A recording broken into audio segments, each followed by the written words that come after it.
Bonjour à toutes et à tous. Je profite de ce nouveau téléphone pour faire une vidéo.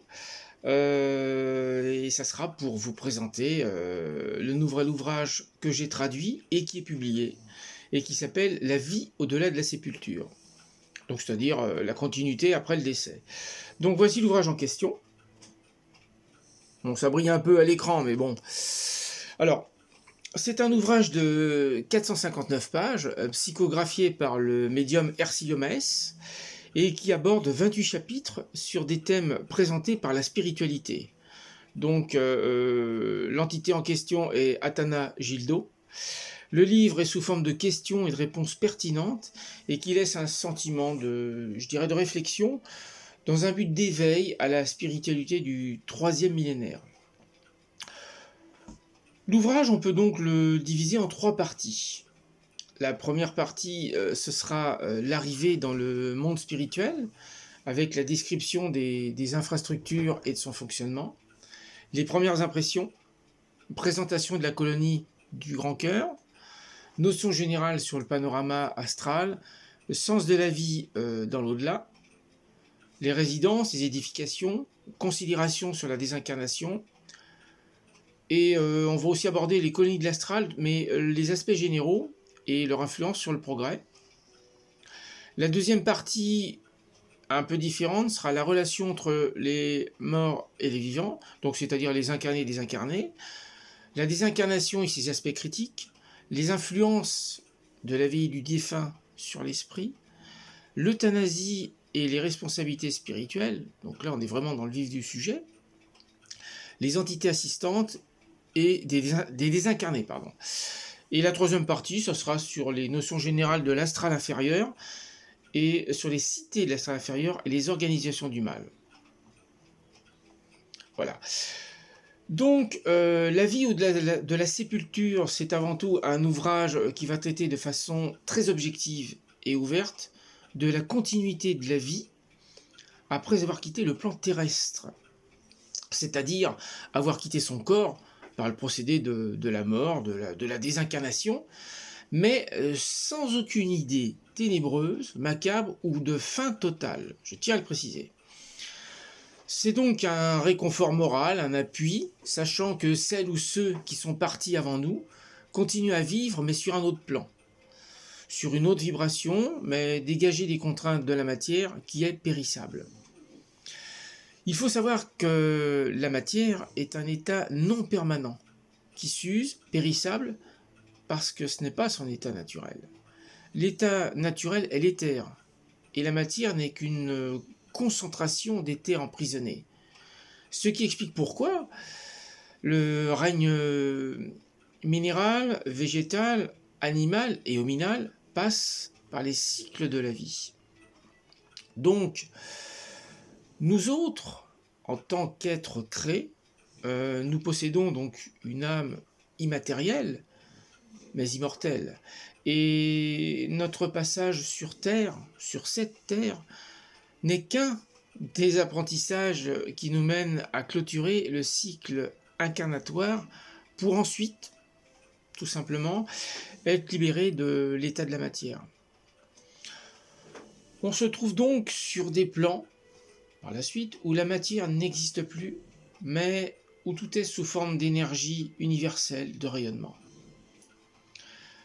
Ce qui revient à dire, en fin de compte, que la mort, bien qu'elle soit douloureuse, lorsqu'on voit des êtres chers partir, n'est qu'une infime seconde dans la vie éternelle, et que l'âme, emprisonnée dans ce sarcophage de chair, se libère par la mort pour retrouver son état naturel. La mort n'est pas une fin inéluctable. Le chaos, l'anéantissement, le vide, la fin de tout, mais un simple passage obligatoire d'un état vers un autre. Ensuite, l'âme va renaître à nouveau et continuer tout un cycle de vie où il y aura naissance, vie, mort, naissance, vie, mort, jusqu'à la libération finale. Le livre, par lui-même, nous fait comprendre, par une prise de conscience, ces principes simples en eux-mêmes. Nous avons eu beaucoup de naissances, de vie et de mort. Et nous sommes toujours là, dans le but d'un détachement définitif de ce sarcophage de chair, comme je disais, qui nous emprisonne comme une personne dans un scaphandrier. La mort n'est pas une fin, mais un retour dans notre véritable patrie, la patrie spirituelle. Voilà donc l'objectif de cet ouvrage, apportant toutes ces informations comme cadeau pour l'humanité, écrit pour vous.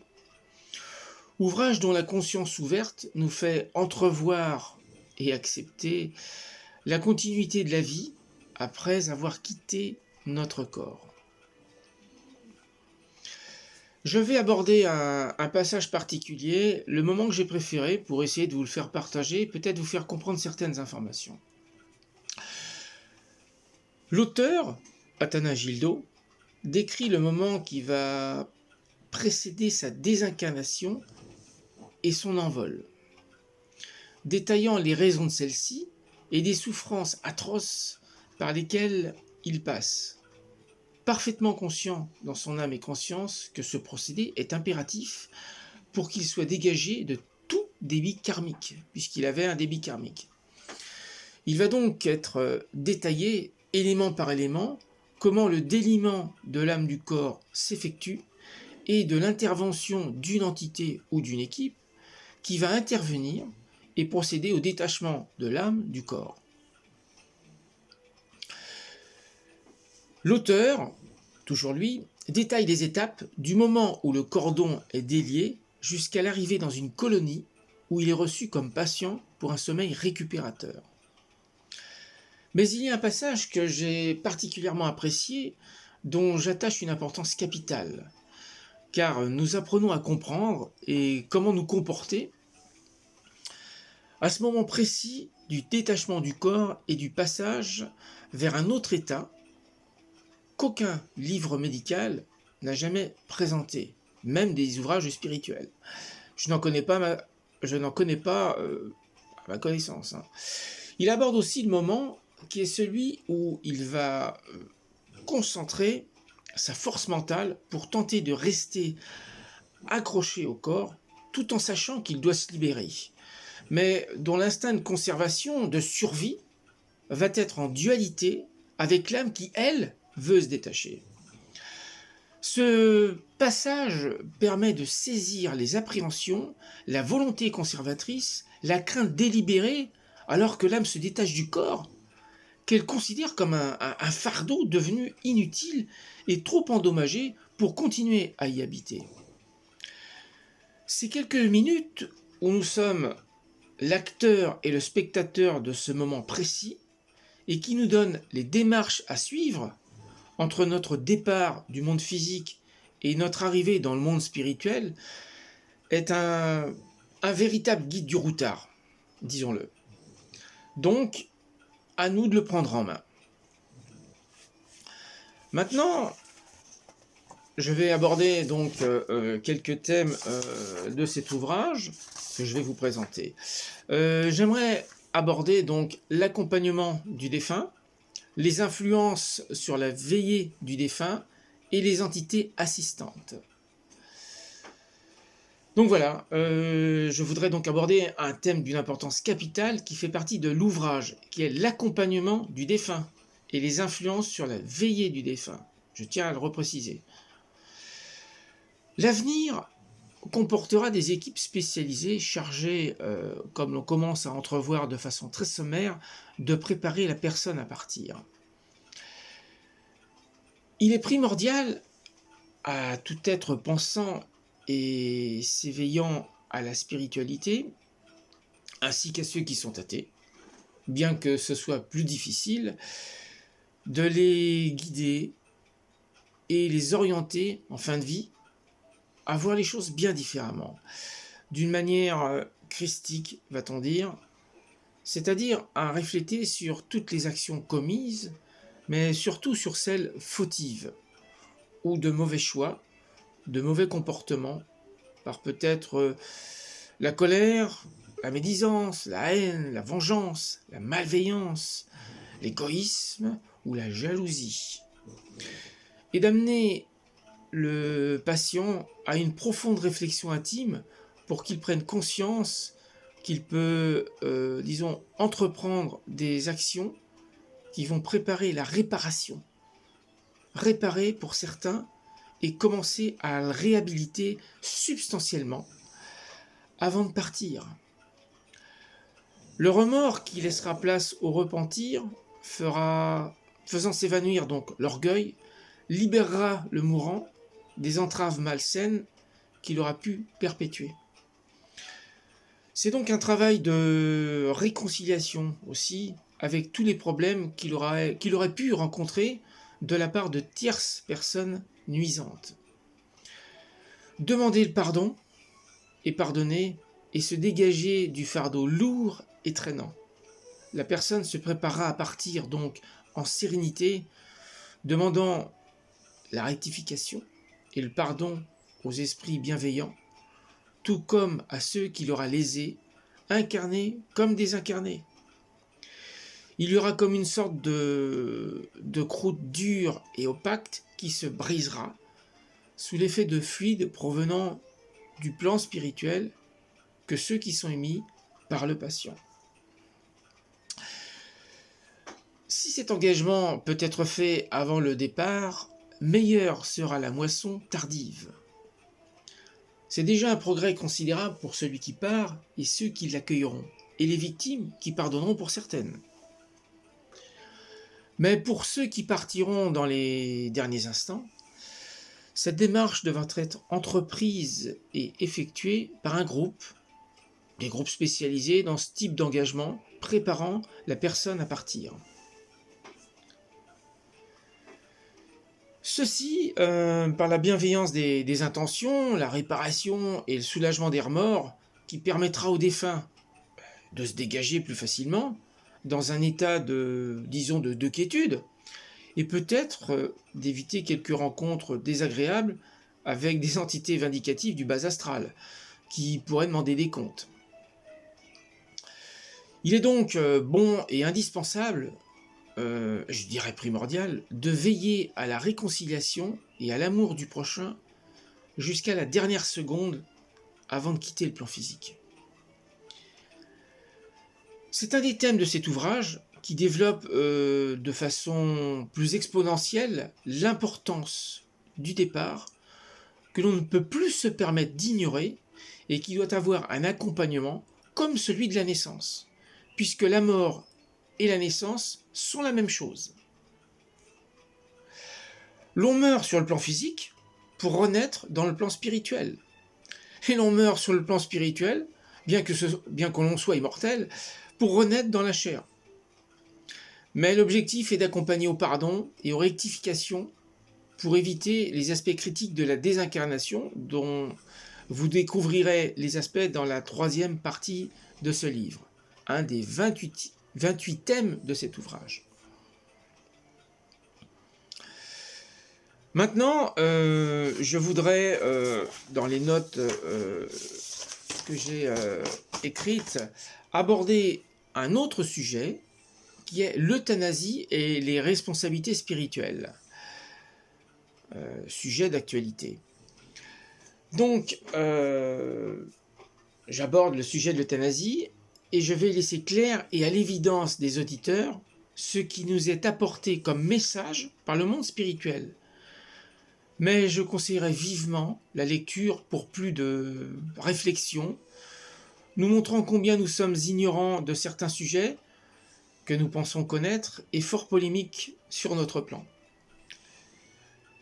Il nous revient donc, par ces écrits, de faire preuve de bonne foi, de courage, et peut-être d'envisager une approche en conformité avec les plans spirituels immortels, plutôt que les plans matériels transitoires, nous faisant basculer dans l'erreur qui devra être rectifiée non sans peine.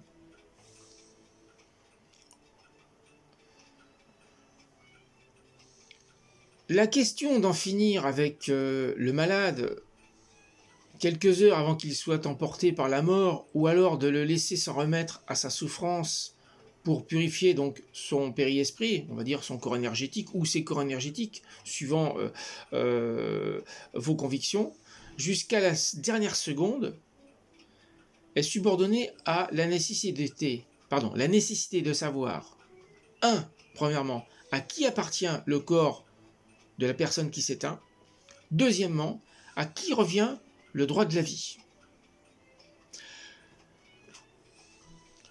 Question pertinente. Le corps physique, le nôtre, il ne nous appartient pas. Non, il ne nous appartient pas. C'est surprenant, mais il ne nous appartient pas. Il nous est prêté. Et nous devons le rendre dans la meilleure condition physico-spirituelle.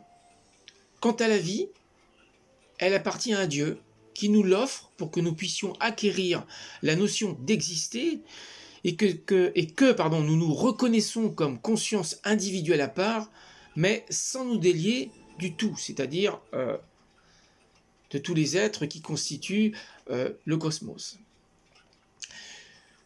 Il est bien évident que nous n'avons pas le droit d'interférer de façon discriminatoire dans la vie de ce corps et d'accélérer la mort, car la loi incarnatoire, la cause à effet, nous prouve clairement que cela appartient uniquement à Dieu, le divin donateur de la vie.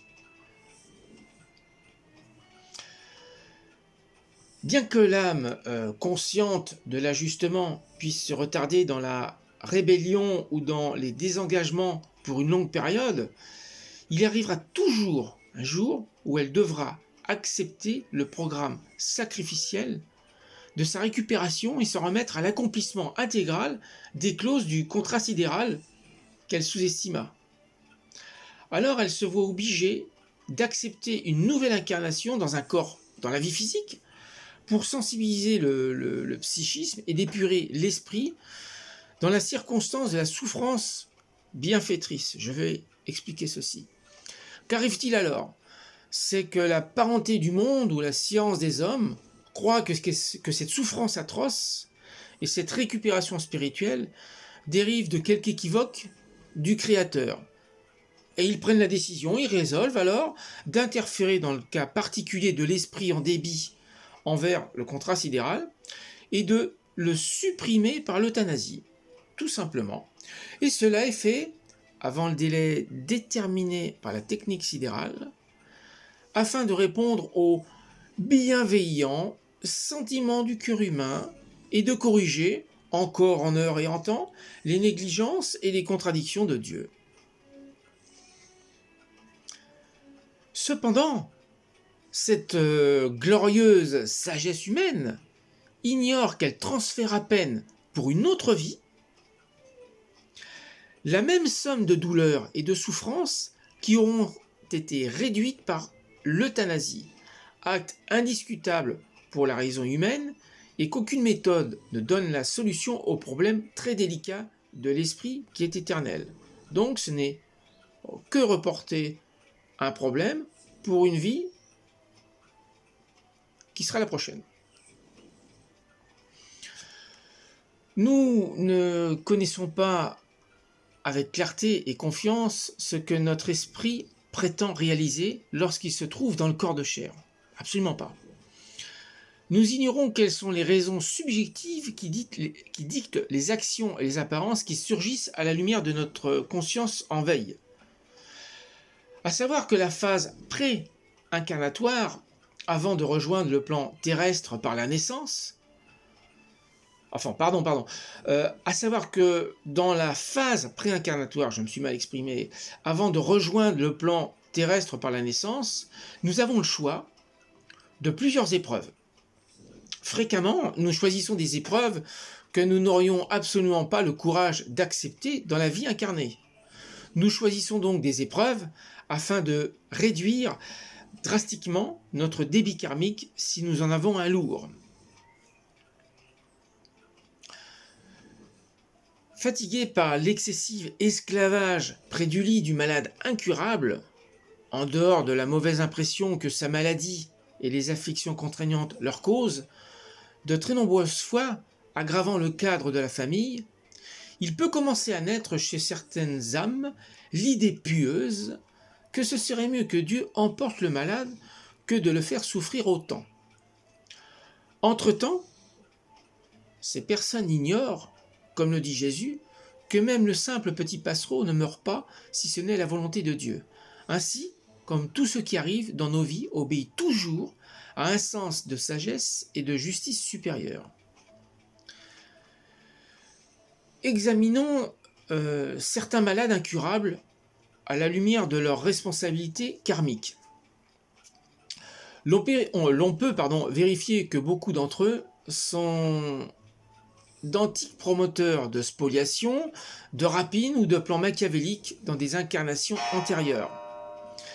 Événements avec lesquels ces mêmes familiers ont bénéficié, que la loi les plaça près du sang terrien, et maintenant ils entourent, affligés et désespérés, le lit des souffrances atroces de leurs parents. Loi de cause à effet. Comme vous le voyez, les débits d'une incarnation doivent être crédités dans cette vie-là. Sous l'entendement des guides, tuer par pitié n'est pas tuer par ignorance. Délit que son pieux auteur n'échappera pas de rectifier dans le futur. Uniquement les douleurs les plus acerbes pourront lui garantir la compréhension de la valeur de la vie humaine parce qu'elle l'aide à procéder à sa plus efficace récupération des biens gaspillés dans le passé. Les erreurs qui ont été commises sont réparées dans celle-ci. C'est donc une des raisons de la souffrance. Couper le fil de la vie n'est pas une attribution des médecins, ni des pieux qui s'enracinent dans le droit de l'interrompre dans le cours de la maladie bienfaitrice. Sans aucun doute, toute personne, je dis bien toute personne, qui éteint la vie, se met dans une situation de débit avec la loi karmique. Les médecins n'ont pas le droit d'agir avec discrimination contre les desseins divins qu'ils ignorent toujours. Il ne leur revient pas de pratiquer l'euthanasie en aucun cas, mais s'ils ignorent que les longues agonies signifient des opportunités rectificatrices de l'esprit. Même à la demande du malade, l'euthanasie signifie toujours une violence contre le patrimoine spirituel, quel que soit le motif invoqué de la part de qui la sollicite ou la pratique. L'euthanasie demandée par un malade équivaut à un suicide. Quelquefois, il y a des esprits qui se décident à expier en une seule fois toutes leurs blessures accumulées dans le périesprit.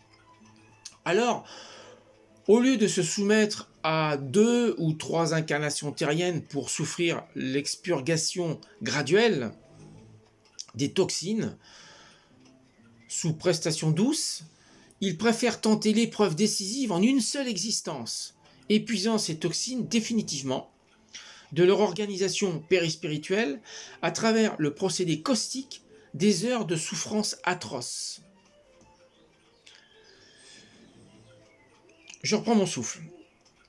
Devant cette épreuve si acerbe, l'esprit reste obligatoirement dominé et remis à sa propre douleur, retourné à l'intérieur de lui-même et centralisant toute sa force dynamique afin de pouvoir supporter la souffrance dans ses entrailles organiques. Il se soumet ainsi à une intense concentration psychique et une vigoureuse introspection mentale, se désintéressant et se déliant des phénomènes de la scène du monde matériel. Dans cette phase aiguë de convergence spirituelle obligée sur lui-même, les toxines des fautes passées tendent à se désagréger par le psychisme dynamisé à l'intérieur du malade. À mesure que se volatilise son enveloppe périspirituelle, à la lumière intérieure qu'il y a en toute âme, se projetant chaque fois plus, avec plus d'expansivité, ceci carbonise et désintègre les toxines, les miasmes et les virus attirés de l'astral inférieur. Pouvez-vous imaginer le phénomène, le comparant à une loupe qui ferait converger les rayons du soleil sur un point déterminé, centuplant donc le pouvoir désintégrateur dans la matière. Il est nécessaire que l'âme, lorsqu'elle est soumise à ces souffrances atroces, profite de toute sa concentration psychique jusqu'à la dernière seconde. Car durant ce phénomène douloureux se produit le drainage toxique du périesprit. Et alors le corps physique se transforme en une espèce de buvard qui absorbant donc du venin déversé par le psychisme malade. Plus longtemps dure la maladie, plus grande sera la quantité de toxines qui se matérialise dans l'organisme charnel pour ensuite se dissoudre dans la sépulture terrienne. Si le fil de vie est coupé, que se termine le procédé drainant, déjà prévu bien avant l'incarnation de l'esprit, celui-ci devra retourner dans l'astral, encore imprégné de résidus toxiques, et qui devront exiger une nouvelle expérience charnelle future, cependant à réaliser dans un délai moindre, afin de compléter l'expurgation interrompue par l'imprudence de l'euthanasie. Il devra donc réincarner, et peut-être pour quelques années, quelques mois, quelques semaines, quelques jours, quelques heures seulement. De plus, cela engorge considérablement la gigantesque file d'attente de réincarnation dans l'espace, augmentée impitoyablement par l'avortement et les lois inhumaines qui le justifient et l'appuient. Donc, le problème se complique encore plus. Il y a maintenant des cas dans lesquels les patients sont éloignés subitement du foyer pour être sujets à leurs épreuves atroces dans des lieux inaccessibles au travers d'accidents difficiles d'être localisés, tels que les désastres de trains, d'avions, dans des zones inhospitalières, sans recours médicaux ou quelques possibilités de sauvetage. D'autres désincarnent après d'atroces brûlures, infections ou déchirures des tissus qui leur font vivre des souffrances indescriptibles. Et à l'étonnement de tous, il y a des cas dans lesquels, au sein de terribles catastrophes, survit quelques créatures, quelques personnes, qui réchappera à la dernière heure sans une égratignure. Parce que sa mort ne faisant pas partie du programme de souffrance commune que vous connaissez sous la désignation de karma collectif, dans lequel diverses âmes sont liées par diverses similitudes et cependant inclus dans un même plan de sauvetage douloureux final. Certaines fois, le luxueux avion qui tombe du ciel, détruisant tout l'équipage et ses passagers, n'est-il pas une copie moderne de l'antique et si craint bateau de pirates, conduisant les mêmes personnages du passé qui cheminent maintenant vers le sauvetage douloureux déterminé par la loi du karma? Quelle solution pour le mourant? Voilà un des thèmes aussi qui est abordé, très intéressant.